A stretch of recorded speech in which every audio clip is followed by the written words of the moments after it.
And I've got a call with Sarana at 5. It can go a little bit late.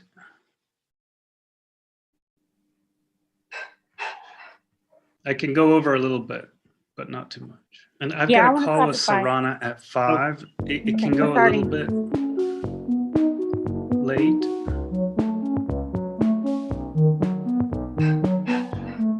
I can go over a little bit, but not too much. And I've got a call with Sarana at 5. It can. Hi, welcome to the AMC Live. And tonight we're talking about grants, or this afternoon. We're talking about grants. So I'm here. My name is Jahan Jones-Rogowski. I work in the public affairs section. I'm here with my colleague, Damian Wampler. Damian. Hi, everybody. Hi. Awesome. And then we're going to talk about grants. We're going to do a really short presentation, and then we're going to answer your questions. So let's get started with our presentation. So the first thing is, like, what are grants? And basically, grants are either financial or objects, things. It could be materials that are given from one organization to another. So in our case, it would be given from the U.S. Embassy in Moscow, the U.S. mission to Russia. One of our consuls, or our embassy, gives a grant to an individual or to a group. And we already had a couple of questions. And one question was, can it be given to a U.S. citizen, a U.S. group? And it's either, in our case, in Russia, it can be an American organization or a Russian organization. So let's go to the next slide. Sorry. So it can either be an American or a Russian organization. So that's what a grant is. And then why do we give grants? So it's not something unique to Russia. All around the world, the U.S. government funds grants. And other countries also fund grant opportunities. And basically, grants are our way of increasing cooperation. It's our way of working on areas of strategic commonality between Russia and America. In our case, it's our way of doing projects and programs in a country, helping things to happen that we wouldn't be able to do ourselves. You know, we may be interested in making sure there's cooperation in the Arctic, but we ourselves in the embassy aren't able to do a program or project. So we have a grant. And that would allow an organization that's qualified to then do that program or project. And so that happens in every country around the world. Do you want to add anything, Damian? Yeah, I would say, there are so many amazing organizations and nonprofits and individuals out there who have special skills. So if there's an organization that is really good at doing something and can do something better that the embassy can do, then it's a great opportunity for us to partner through a grant, and we provide the funding or the materials so that organization who has these amazing skills can do the job. And I would also just throw in that, the way a grant works is that an individual or an organization has to have their own mission goals, right? They have their own mission statement, usually in their bylaws or their website. And the embassy has their own mission also. We have our mission statement and our strategic priorities, and a grant funding is usually possible when an organization's priorities and the embassy's priorities link up at some point. And so we can find a way to partner and work together to meet both of our goals. So we all have the same goal and we work together towards it. Exactly. I love that explanation. I agree. And another thing sometimes we fund are cooperative agreements. And the difference between that and a grant is cooperative agreement basically means the U.S. Embassy has more say so. We have a larger role in that actual activity. Whereas a grant, we give money to an organization that can do a project that we've agreed on, that we approve of, but they have the say so and the control over how it works and how things happen. Whereas in a cooperative agreement, we would say, can we help with the selection of the materials that are used? We would approve the list of participants in the camp or in the activity. We would meet with that grantee or that implementer often throughout the year to work on a grant. So to work on the cooperative agreement, all grants we monitor and we work with the grantee, but a cooperative agreement means we work closer.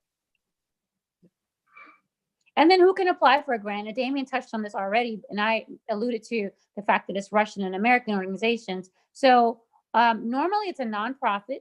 It's a an organization has a mission, like Damien mentioned, that has a goal already, that is in a strategic area where they're working on. Normally, it is not a business. It's usually like an NGO or a cultural group or cultural association, a museum, some kind of grouping of people who work on, situations, issues, helping their community. It's usually that type of situation. We do occasionally give individuals grants, special situations, individuals get grants, but it has to be the way those work, that individual gets a grant for their activities, for their travel, for their event. They're not given money then to give to contractors to do work. It has to be, you have to be an individual, and then you take the money for yourself. You can't take money for another person if you're an individual. But if you're an organization, you can. And we also sometimes, a lot of times I would say, American organizations, colleges in America, organizations partner with Russian colleges, Russian organizations on a grant. Yeah, and I'll just throw in, you talked about colleges and universities. A number of universities, Russian and American, cooperate with us on grants programs. So very often it's a nonprofit, but many other times universities apply for funding. They are usually, many times our strategic goals are in alignment with these educational institutions. Right. And recently someone asked, an American organization wanted to work with a Russian organization, and they asked me, can you help us find someone in Russia to work with? And the answer was no, because I can't help a person who's applying for a grant work on their grant. But if you are in the US and you're interested, then there are ways you can find Russian organizations through their websites, through their programs, through their description, things they've done. You can probably find them through social media. Okay, let's move on to the next slide.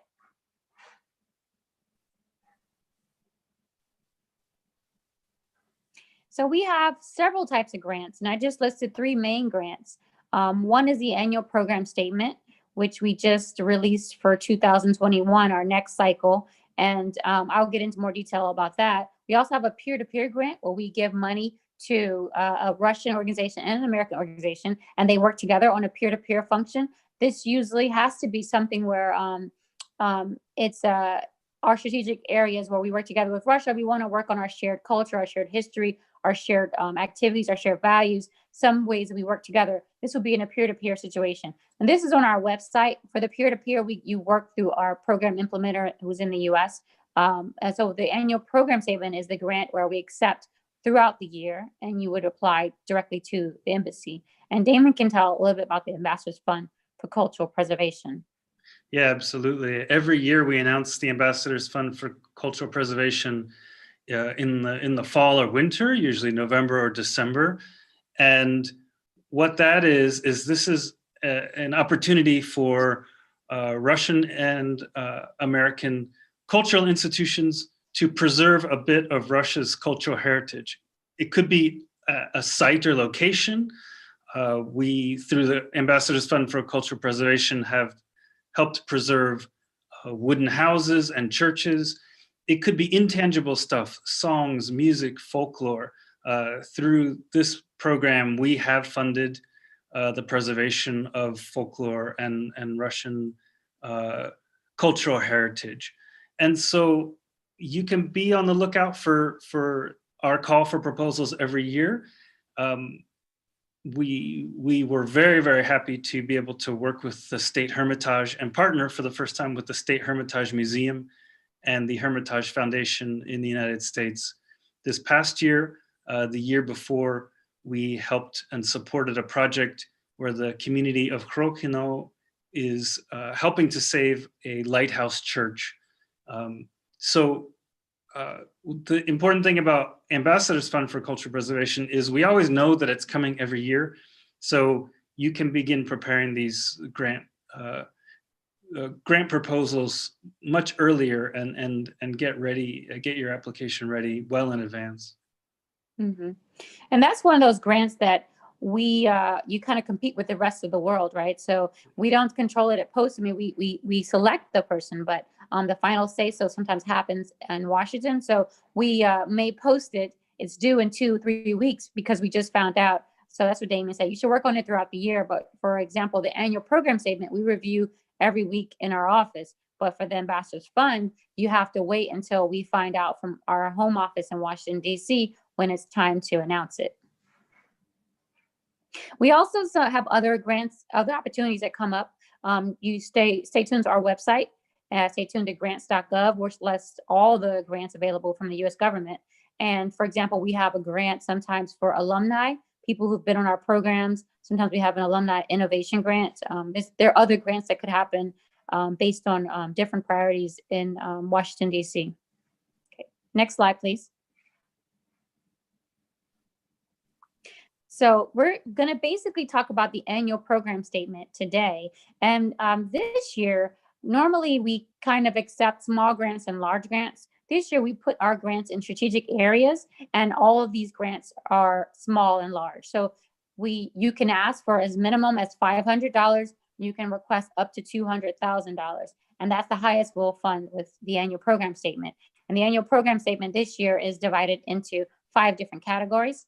One of them is sharing America with Russia, which is basically American culture, American traditions, American history, things in America that, maybe are not as able to find out in Russia now, information that might not be shared as widely.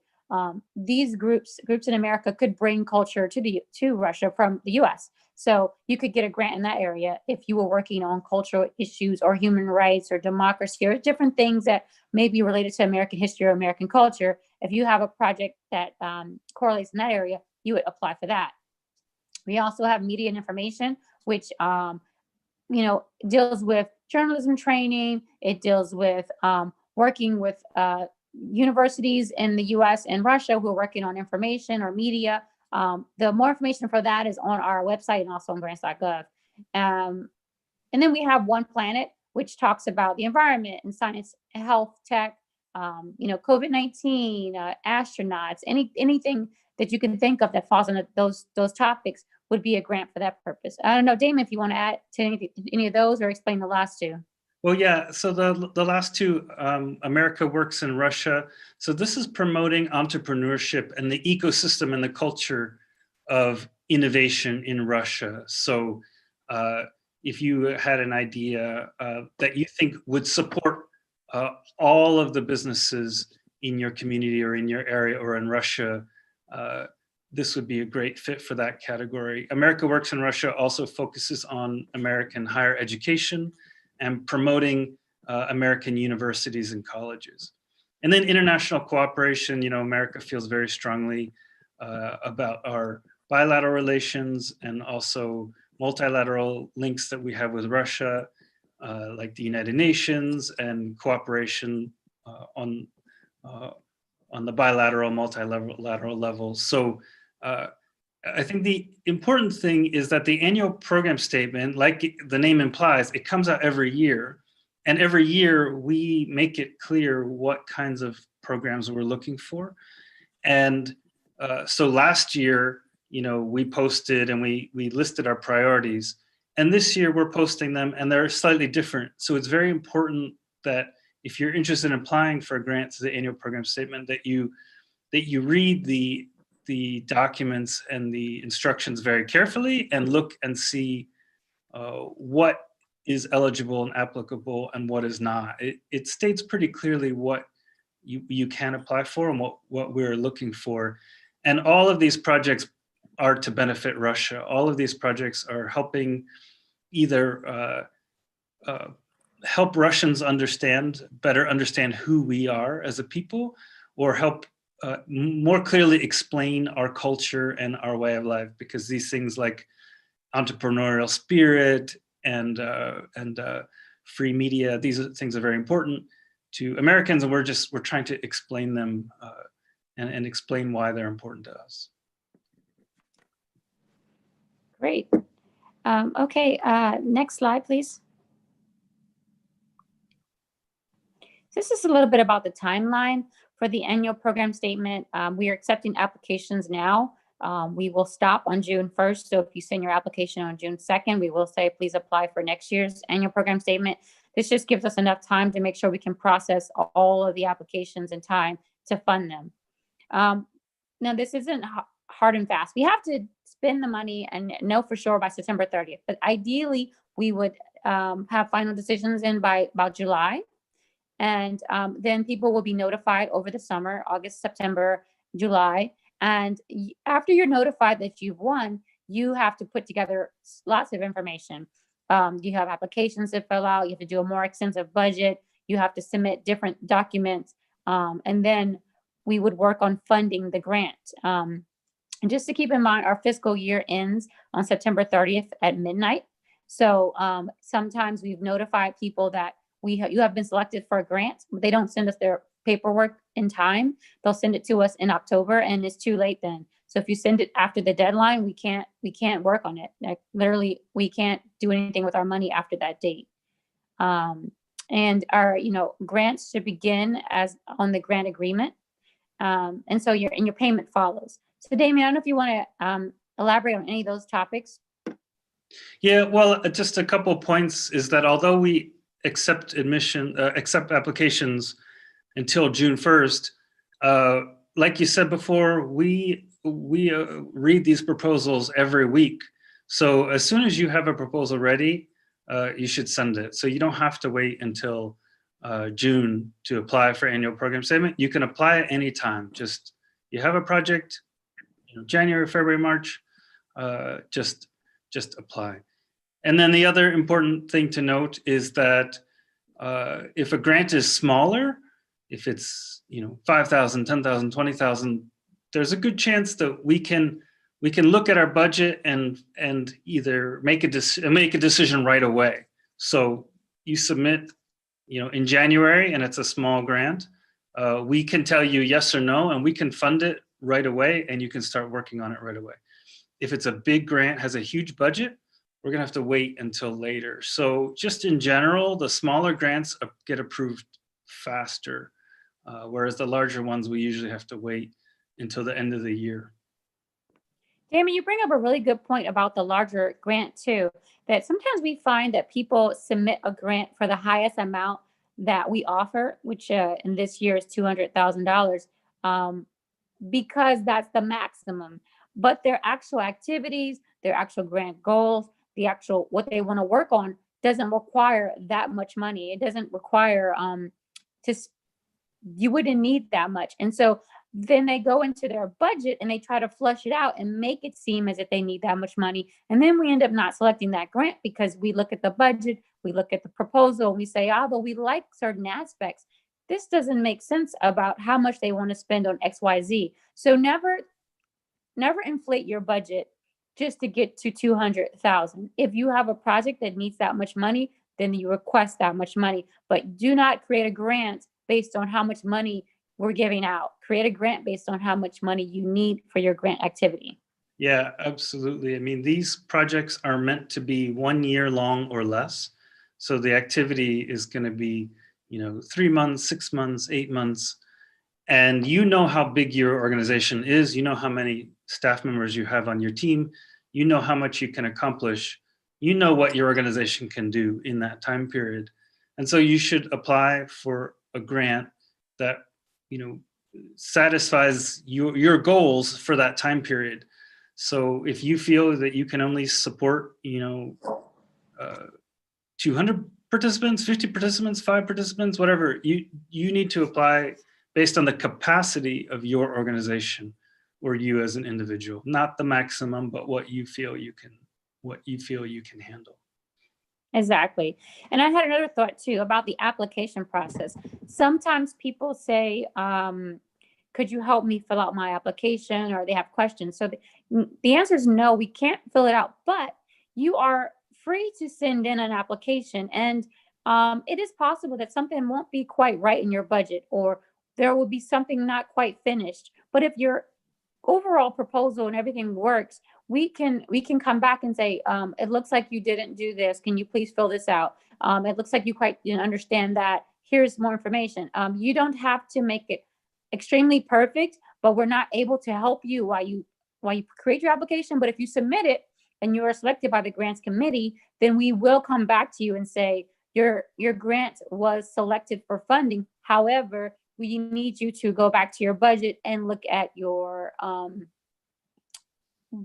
line number 5, or look at this different thing, or change this, or your calculations don't match up on this page. So don't hesitate and not send in because it's not perfect, but also do know that we're not allowed to help you while you're creating your grant package. Yeah, well, we often negotiate. We come back with questions on grants and work. We work together with you. Once you've submitted, we work together with you to make something that's realistic and to make something that works for you and for us. And I also want to make sure everyone takes note of those last 2 points. Sometimes grantees believe that the grant, once they wait for the grant funding until they start their actual grant. And that's, you have to start your grant based on when your grant agreement. So once you agree to take money from the US government, we have a long process, which we get to give you your money. But if you agree to start your grant in January because you have a program that needs to finish by March, you may not get your funds until February. You may not get them until March. You may get them in January, but you have to be prepared to start your grant based on the timeline you submitted and the timeline you agreed to in your grants agreement, not based on when you get your payment. The payment is considered to be a payment, a repayment, in a way. It's not necessarily that we're paying you before the activities start. And also you should be able to, your organization should be able to exist without the payment. It shouldn't be that you have to wait until you get a payment to open your organization, to have an organization. You already have your organization. It has already been created before you apply for the grant. This grant is just to pay for a project that you're doing in your organization. It can't be the seed money to start your group. Yeah, that's a really good point. A grant agreement means that the US government is signing and you are also signing. And we are signing guaranteeing that we will provide the funds. And you are signing guaranteeing that you will do the project. But there are a lot of nonprofits that do the full project. And then because we've guaranteed that funding, they submit a request after the project is finished for the funding to come afterwards. It's, yeah, like Jahan said, it's not an obligation that we pay up front because we've signed a grant agreement and we are agreeing to pay. And it's guaranteed by the Treasury. Once we've signed, that means we have the money available and it's guaranteed that we'll deliver it, provided that the grantee fills out, completes their part of the bargain and does the project. Right. And we do have this 80-20 rule that is applicable through all grants that the US government has. And that means that we can't give more than 80% upfront. Now, it does not mean that every grantee will get 80% upfront. We would not give a grantee we've never worked with that the risk is really high for not finishing the grant 80% upfront. But if it's a grant where a higher amount of money is needed in the beginning, like you have to pay for the concert hall, you have to pay for the advertising or something, you have to pay for things that happen before they happen, or we've worked with you before and there's a good chance payment, you will complete your grant, then there's a higher chance you will get that 80% upfront. But that is our maximum we can do is 80%, but we do not always give 80% in advance. Okay, next slide, please. And so we're going to take questions, but just to let you know, you can also find more information on grants.gov on the U.S. Embassy's website in Moscow. And we also have an email address, which we answer. Due to COVID-19, we're not always in the office every day. We kind of rotate who's in the office. And so that email box isn't answered as fast as it would in the normal times, but we try our best to answer your emails within the week, within a couple of days after you email on it. So you can send us an email to Grants Russia and we will answer it and try our best to answer it expediently as possible. So we're going to go on to some of the questions that we already received. And one question we received is it better to apply as an individual or institution? Yeah, that's a really good question. I don't think there's an answer, a right answer. I don't think it's better one or the other. I don't think it doesn't improve your chances or not. What's important is if you have an organization, then it makes sense if your grant requires an organization to do this activity, then you should apply as an organization. Usually if it's a large project, an individual can't possibly do it by themselves. Like Jahan said before, if we give a grant to an individual, you cannot then break off that money and pay employees or contractors. And grant to an individual is solely for the individual. You can't take payouts from that grant and give it to other people. So that is just the really important thing to know when you're trying to decide if you should apply as an organization or an individual. We give grants to both. We give grants to both all the time, but a grant to an individual can only go to that individual. The individual can't then give it to another person. So it's up to you to decide. There's neither one is better. Right, exactly. And we have another person who asked the question. It seems perhaps there are scientists. It says, do we give opportunities for scientists? And yes, we do give opportunities for scientists. We do have that annual program statement that is exactly about environment, science, technology, and that would be a great place. But this person asked about getting research money for doing thesis research. And the answer to that is no, we don't typically fund someone's personal research for their thesis or their personal research for their book.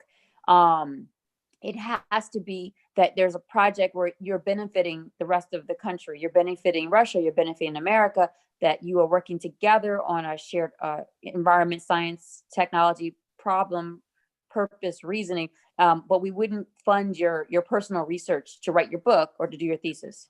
And we get that type of question a lot. It's not just scientists. People ask, will you fund me to finish making my film?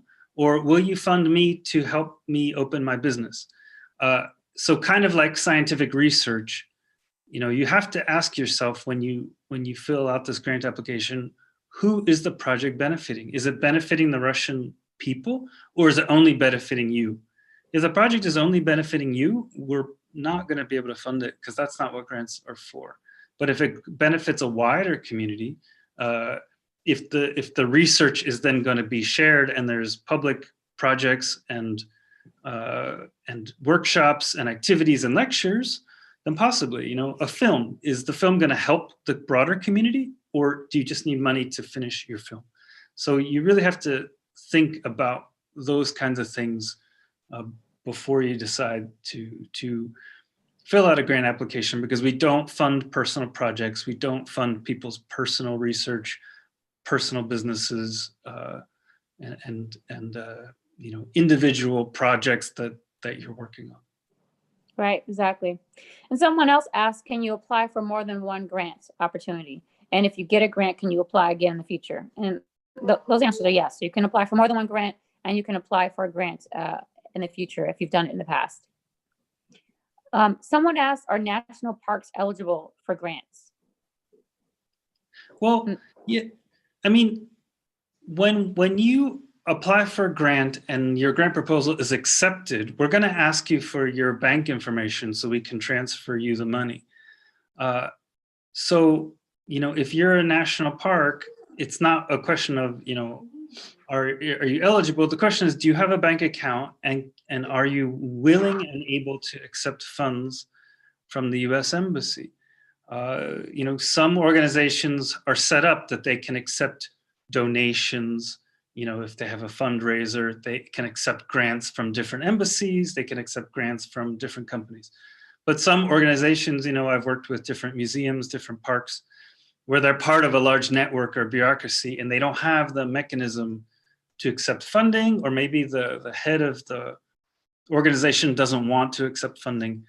And so in those cases, you have to find some partner.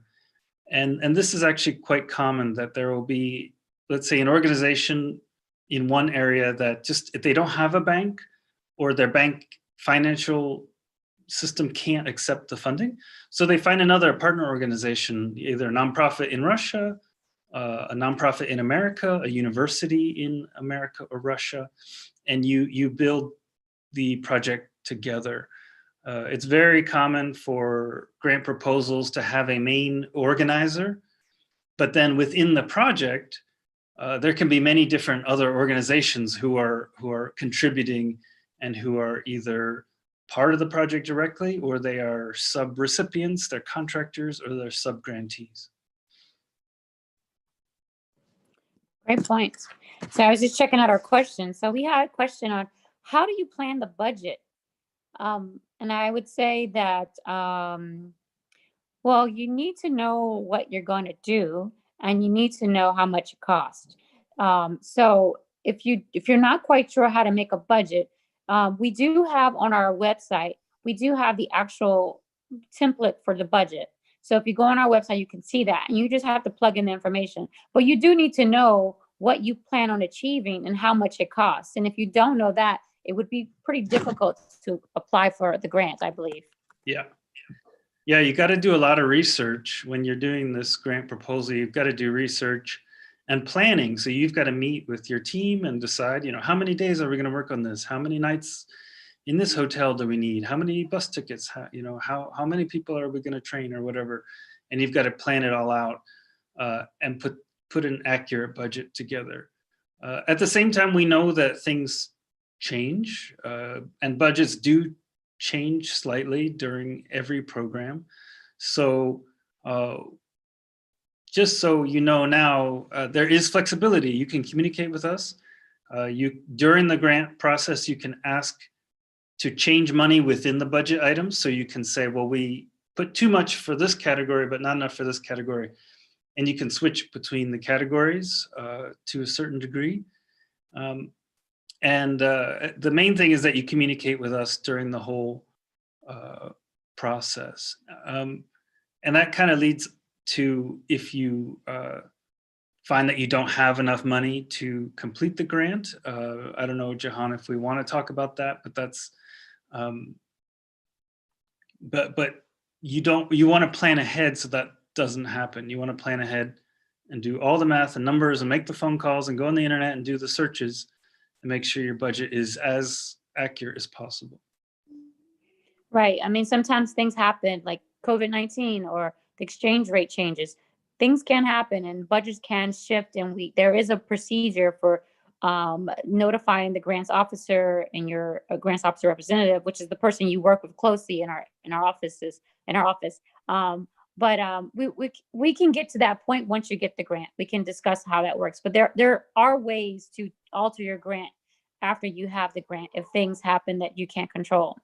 So we had a question asking, do you need to involve the American Center? Do you have to work with the American Center for your grants? And the American Center right now is hosting this discussion, but you don't have to work with the AMC. Actually, when I see grant applications that come in and say they will be hosting their event at the AMC, it sometimes makes me pause. Unless you work at the AMC, which most of the grants have come in aren't from the AMC staff. They're from people who assume they will, have their event at the AMC. I would suggest you don't put that in your proposal. Like, you should not suggest you're going to do something unless you know for sure you can do it. So you can't say, my location for my grant activity will be the American Center, and therefore I don't have to pay for a location when you don't actually know if you have ability to use the American Center. I mean, when there's possible, we do share that space, but you shouldn't assume. So no, your grant does not have to involve the American Center. You do not need to put the American Center in your grant application. And I would urge you not to put the American Center in your application unless you are positive that you can already have that space. If you already have a grant where you're using the American Center, or you're already meeting there for something, you could suggest that you continue that use in your proposal. But I would say you don't need to say the AMC in your proposal. And there might be confusion because the AMC, this is a very large center that's located in our old embassy compound. There's a lot of spaces there, and they have a lot of projects and activities. And one of them is the Alumni Grants program. So the AMC is so big that they actually have their own grants program where alumni and volunteers at the American Center can apply for funding to do projects. So maybe that's where some people are getting confused because they've seen the AMC's grants and the AMC Alumni Grants, but that's separate from the annual program statement, and that's separate from the alumni grants, which are for alumni of US government exchange programs. Right. Correct. Speaking of alumni from U.S. government exchange programs, Damien, we have a question asking about funding opportunities for Fulbrighters. Yeah. So every year we have a program which is professional development for alumni of any and all exchange programs. The Alumni Russia has their own website. I believe it's alumnirussia.online.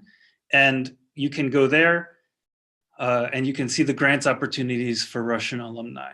Now, the alumni grants are largely professional development so that alumni can improve their own skills and also improve the skills of people in their community. And our alumni grants program is very flexible so that if you don't or can't receive funding directly, but let's say you need to rent a space to do a training, the alumni program could actually rent the space for you. So you would put it in the budget, but that doesn't mean the money comes to you. The money might not come to your bank account. So definitely go to alumnirussia.online and check out all of the alumni grants. I believe there's a call for grants proposals right now. And the alumni grants are a little bit smaller through alumnirussia.online, but they are there now. And then there's also the Alumni Innovation Engagement Fund. And that is a call for proposals that's for alumni globally, but you apply here to Russia. And that will be going on the embassy website very soon. I think in January, we'll be announcing that. Great, thank you. And we had a question, can those over 60 years of age get financial support in an exchange program? And I would just say that we have no age limit or requirements for exchange programs. Obviously, you have to be not a minor, you have to be an adult. If there's a minor program, it's a program where parents get permission. But yes, of course, if you're 60 years old or older, you could qualify for an exchange program. That might not be a grant. There might actually be a program we have, which we could talk about at a later time. But we have exchange opportunities where Americans come to Russia and Russians go to America. And we don't have age limits on these programs. And we also had a question on taxes and how do you pay your taxes? So the taxes are the responsibility for the grantee and the implementer. You need to follow the local rules, the Russian rules, the Moscow rules. Wherever you live, you have to figure out how to pay taxes on your income, if you have to pay taxes on them or not. You wouldn't be working with the U.S. Embassy on how to pay your taxes. All right, let's see. We have more questions.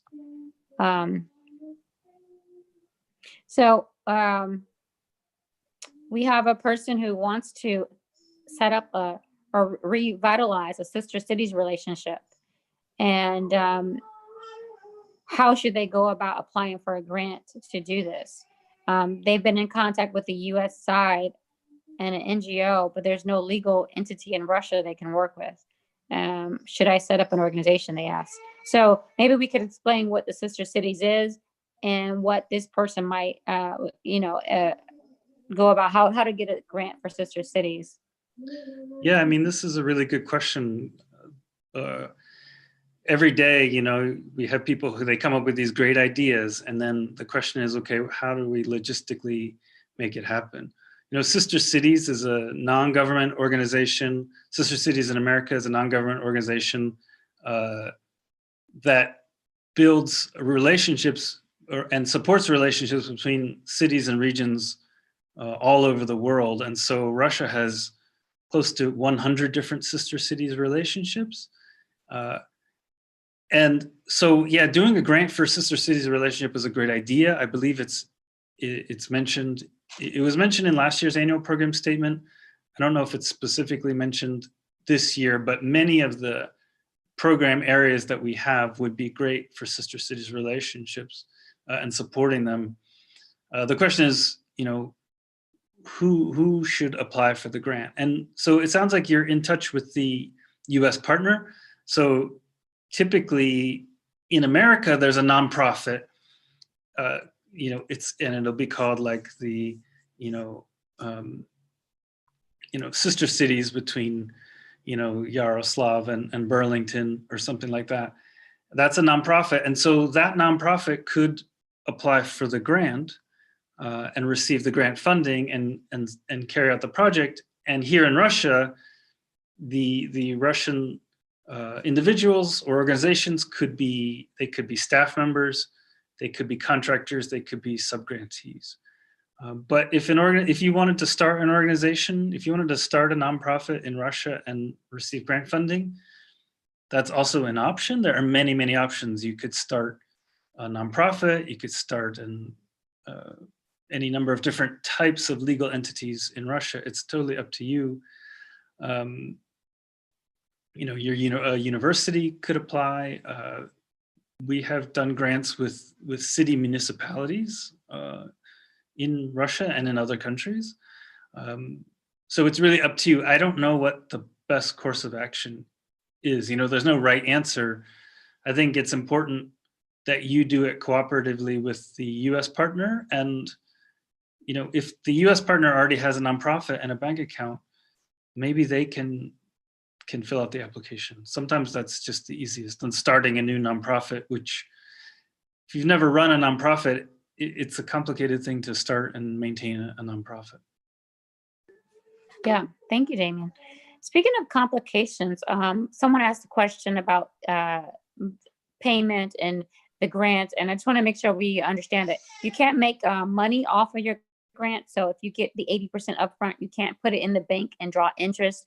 When you get money, you have to spend the money, or you have to be repayment for money you've already spent. So you can't take grant money and then put it in a savings account or put it in the stock market or something where you make money off of it. You shouldn't you can pay yourself for your activities. You can pay your salary for what you did for the work, but you can't make money from a grant. You can't use a grant to open a bakery and then sell bread. But you can use a grant to teach people in a community how to bake bread so they can start their own bakery or their own small business. It's a little bit different. So we also had a question on, there's a person who has a grant, but they haven't been able to work with their US partner very well. And they have a couple of different questions. So I would say email us at Grants Russia. You need to make a really good agreement with your partner. Partners need to be in contact with each other. You should have a sub agreement. You should work together. You should both sign the grant contract. And if there's a problem, you should come back to your GOR, your grants officer representative, the person who you started working with on your grant at the embassy, and tell them, my US partner, my Russian partner, we have a problem. And perhaps you can change partners. There are different things you can do, but you definitely have to stay in touch with us. Grants have reporting requirements where you have to send in financial reports. You have to send in program reports. It's not just that we sign that initial agreement and then you get the money and you're done. You have to report on your experience. You have to report on the grant, and then you will continue to get funding. You will not get funding if we can see that you haven't spent the money as you said you would, or if the program isn't going the way you said it would go. Okay. We also had questions on who can apply for the grant again. We've covered that, and that's also on our website.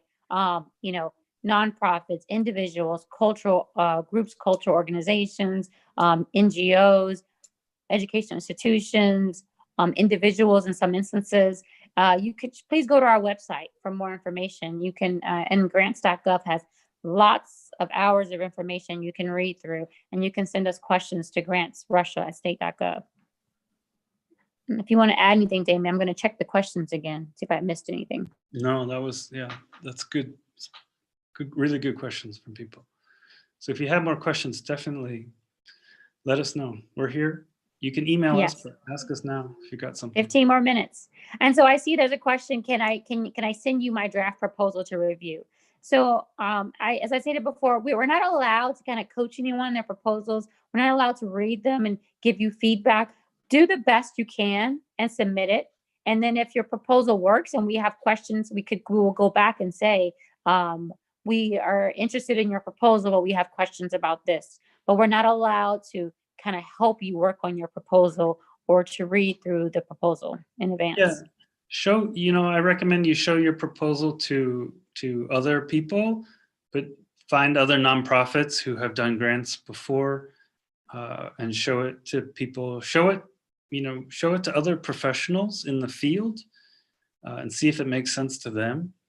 I'm sure there's lots of websites and Facebook groups and groups on social media who talk about grants. Granting is a worldwide,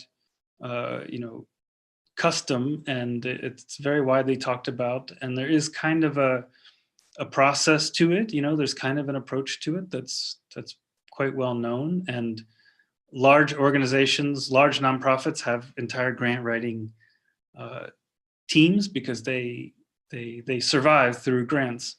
So no, yeah, you can't show us. We can't look at it, but there's tons of other people, many other people who would love to look at your grant. Great, I agree. Send it to your friends or a close colleague and say, just read over this and tell me if it makes sense. Read my proposal and tell me what I'm asking. Because sometimes people will send us things and maybe they've not had anyone read it, especially if it's in English, because we do require everything to be in English. You can ask questions in Russian, but we require the forms to be in English. So when you submit your forms, they have to be in English, and have someone who maybe speaks English or a colleague, friend, a family member, and have them read over your proposal. We're not going to not fund something because your grammar is incorrect, because you didn't write it perfectly, beautifully, but it has to make sense. We have to see where the money's going. We have to see the final conclusion. We have to see your ideas make sense.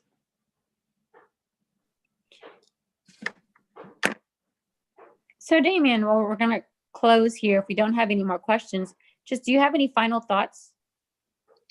Yeah, I just want to kind of emphasize the main points that we talked about. A grant is when the US government wants to partner with a Russian or American organization to achieve a joint goal. The US Embassy here in Russia is trying to build partnerships and promote a prosperous, safe, and healthy Russia. So we want to make sure that Russian and American businesses thrive here, and that Russian people have skills on how to start a business. We want to promote technology, really promote the ecosystem of innovation and creativity. We believe passionately in freedom of speech and understanding how the media works. And we're very interested in cooperating on issues like space cooperation, the Arctic, and promoting areas where Americans and Russians can work together, whether it's, a model United Nations, sister cities, model UN, something like that.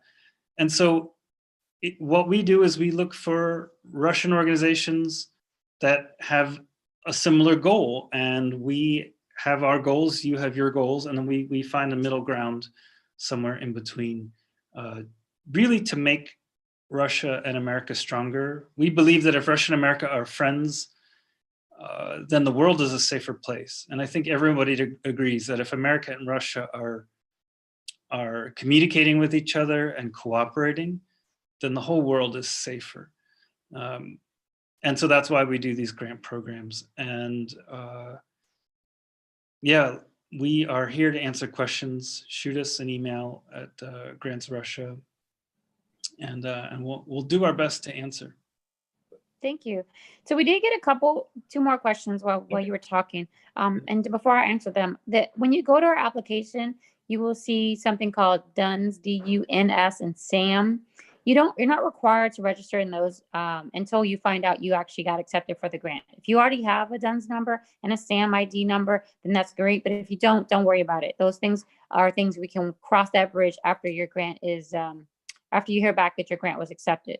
So there's a question, the question clarified about taxes. No, you do not have to pay the US government taxes if you're a Russian citizen accepting that grant. If you're an American organization getting a grant, you have to deal with the taxes in the US and your organization. But if you are a Russian individual or a Russian organization, you do not pay taxes in America. There was a question about what grants work best for higher education institutions. I think any grant could, depending on what your goals are. Definitely the business, our business focused grant has a large education section on it that America Works in Russia has a large education section in it. But if your educational goals involve culture, it might be Share America with Russia. If they are media related, they might be in media and information. If it's a environment or science technology type grant, it would be under that grant. So I would say check out all the different strategic areas. And then when you apply, you can say which one it is. And if you're not sure, you can apply for the annual program statement and without that extra area. Let's see, another question just came in. Someone asked if this could be potentially a commercial project. Could we have a commercial project? And if you mean commercial as if you can make an income, the answer is no. When I think of commerce, I think of businesses making money, organizations making money. You can only make the money for the work you've done. Like you can pay your salary, but you cannot make money off of a grant. So it can't be for a business. Like, for example, I said the bakery. You cannot get a grant to open a bakery or a clothing store or school even, if it's a school for payment. Summer camp where you're working with children who are disabled and bringing in children from America or trainers from America. There are different things you could do, and the students don't pay a fee to come to your camp. Yes, but if you're opening up a beauty salon with a grant, no, you can't make any money off a grant. Right. I mean, the goal of a commercial operation is to make money. And the goals of the embassy are to support U.S.-Russian cooperation, to promote understanding of the United States. Our goal is not to increase the income of Russian companies, but directly. We can't give money to a Russian company just to open a business and make more money for that company. There are incubators that support hundreds or dozens of Russian businesses. And so if you were an incubator or a business accelerator, then yeah, you could apply and help other businesses support themselves, but we can't support a commercial entity. There are rare cases where a program has slots that are free and then slots that are paid, and they are taking money in, or let's say it's a concert and they're taking money for the tickets, but there's that understanding written in the grant that the money is going back into the project. So, the participants who are paying are helping to provide scholarships for other participants of the same program, that kind of thing. So no, nobody's making a profit. There's no commercial element to these projects. Right. So we just had two more questions, and they might be the last two. We'll see. Someone asked if we could supply examples of grants we funded in the last couple of years. And Damien and I discussed this before, and we decided not to because one, privacy concerns. Not everyone wants. They didn't necessarily want to know all their history of where their funds come from, what they're doing. We work with people and we work with those grantees, but we not necessarily, want to say this person in this area, resort to this person. We gave them this much money. So we also don't want anyone to say, well, you said you funded, a clown camp in, Yekaterinburg. So here's my clown camp idea for Yekaterinburg. So no, we don't want to give you an idea. We want your ideas. So I think that person also has had other questions. I think they have some ideas. So we would love to see your grants. We don't want to give you some suggestions just in case someone on the call then believes they have to do it that way or they have to have that kind of grant. And one question was, can a Russian Rotary organization or Rotary Club apply for grants? And I believe that answer is yes. That's a nonprofit organization, and there are Rotary clubs in America. So you may find that you can find a linkage for your grants. Right. I mean, this thing about giving examples is something we did talk a lot about. I mean, just to throw something else on there is that if you're a nonprofit, your nonprofit needs to already have a goal or a mission statement. In America, every nonprofit has a mission statement written somewhere, written in their bylaws, written in the incorporation documents for their nonprofit. You might have a mission statement on your website. And so you already have that mission, and you might also have like a charter of your organizational activities. You might say, our organization does this, this, and this. This is what our organization does. And if your organization is really good at doing one thing, or the mission of your organization is one thing, does it really make sense to like change completely and do something else? You know, if your organization makes cupcakes, you know, does it really make sense for you to completely switch everything and start working in a different area? You start working in like whale conservation or something. It doesn't make any sense.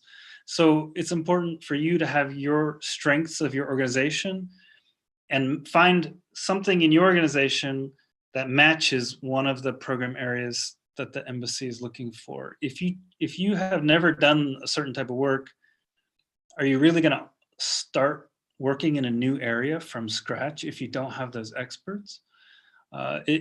Some people do. There are some entrepreneurs who, you know, they've got a nonprofit and they take on new staff and they move into a new area, and that's fine. But really think about what makes sense for your organization. Excellent. Thank you, Damien. And, you know, thank you so much for joining us this afternoon and sending in your questions. If you have additional questions, you can email us at grantsrussia@state.gov, and we will respond to your inquiry. Best of luck with your grant applications. We hope to see them. We're excited about our new strategic areas. We hope to fund lots of grants. We hope to work together. We hope, like Damien said, the whole point of this is to bring America and Russia closer. For our cultures, our shared history, our shared culture, our unshared culture are things we have that are different. You know, bringing Russian culture to America and bringing American culture to Russia. We want to work together, and we're excited about reading your proposal. So thank you so much for being here this evening. Bye-bye.